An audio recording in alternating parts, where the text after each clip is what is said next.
Now, demands for justice for Mandeep are gaining strength in her hometown. Mandeep Kaur, a 30-year-old woman from UP.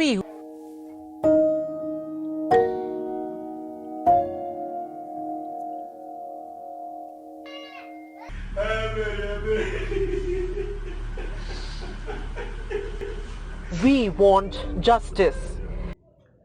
नमस्कार दोस्तों, देश की बात में आप सबका स्वागत है।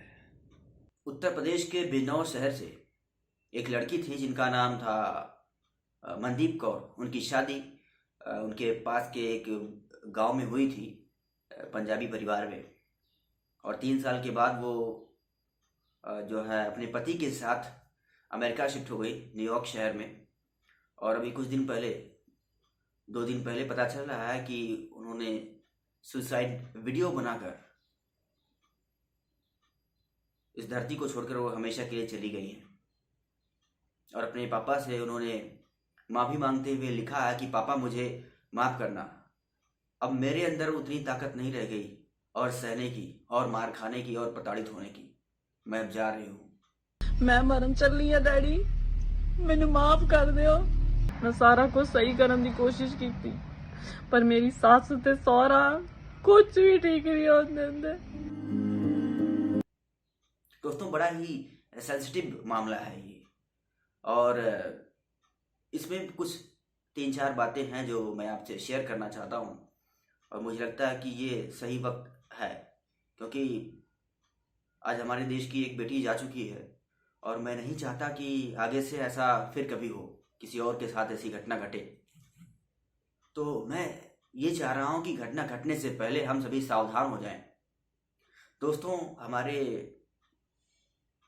हिंदुस्तान में जो है कल्चर जो है वो पूरे विश्व में सबसे अलग है, बिल्कुल डिफरेंट है, और यही हमारी ताकत भी है। ये बात भी उतनी ही सही है। लेकिन वक्त आ चुका है थोड़ा सा हमें अपने आप को मॉडिफाई करने का, चेंज करने का। क्योंकि आप ज़रा अगर इसके अंदर तक अगर आप जाएंगे तो ये लगातार 7-8 साल से ये चीज़ें चल रही थी। जब से उनकी शादी हुई थी उसके बाद से ये घटना स्टार्ट हो गई, और उनको पीटा जाने लगा, अपने पति के द्वारा मारा जाने लगा। और उनकी एक 2 साल की बेटी है, एक 4 साल की बेटी है, और वो बेचारी अब अपनी माँ को कभी नहीं देख पाएंगी। चलो कोई गल नहीं है ना, वैसे आप इत्थे आ गए, इत्थे आके मैनू रोज मारना, शराब पी के या बिना पीते मारना, उपरों दूजी जनानी दे नाल रहना। के परिवार वालों को पहले से पता होंगी।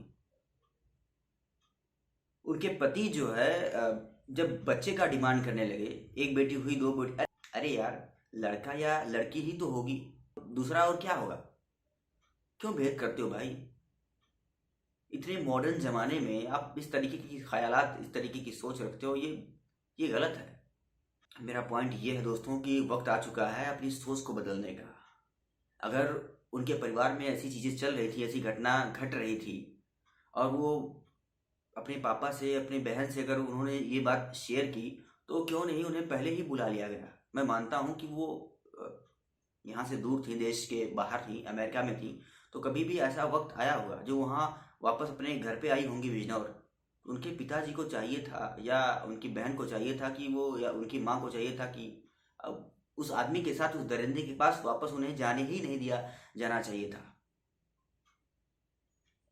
ये और फिर यहाँ पर फिर ये सवाल आती है कि ये बाप, एक माँ ये डर जाती है कि उनकी बेटी कब तक उनके घर रहेगी। ये बात भी सही है, लेकिन हमें ये देखना होगा कि क्या किसी के जान से बढ़कर है ये सारी चीजें? किसी के जान से बढ़कर नहीं है ये सारी चीजें। आज के 100 साल पहले की परिस्थितियां, 1000 साल पहले की स्थितियां अलग थी, आज बिल्कुल डिफरेंट है। तो सोसाइटी के लोगों को भी अब बात समझने की ज़रूरत है। आज उस बेचारी, उस महिला के साथ ही घटना घटी है, कल किसी और के साथ हो सकती है, किसी के साथ भी हो सकती है। हमें एक दूसरे का सपोर्ट करने की ज़रूरत है, और वक्त आ चुका है दोस्तों कि अब सोसाइटी के लोगों को भी अब जिम्मेदारी अब उठानी पड़ेगी कि अगर ऐसी चीज़ें हैं, ये मुहिम चलानी चाहिए इसके ऊपर कि जिस रिलेशनशिप में अगर सामने वाले को लगातार टॉर्चर किया जा रहा है, उन्हें मारा जा रहा है, पीटा जा रहा है। किसी बात को लेकर, दहेज प्रथा को लेकर ऐसी बातें चल रही हैं। दहेज प्रथा भी एक उनमें एक बात है।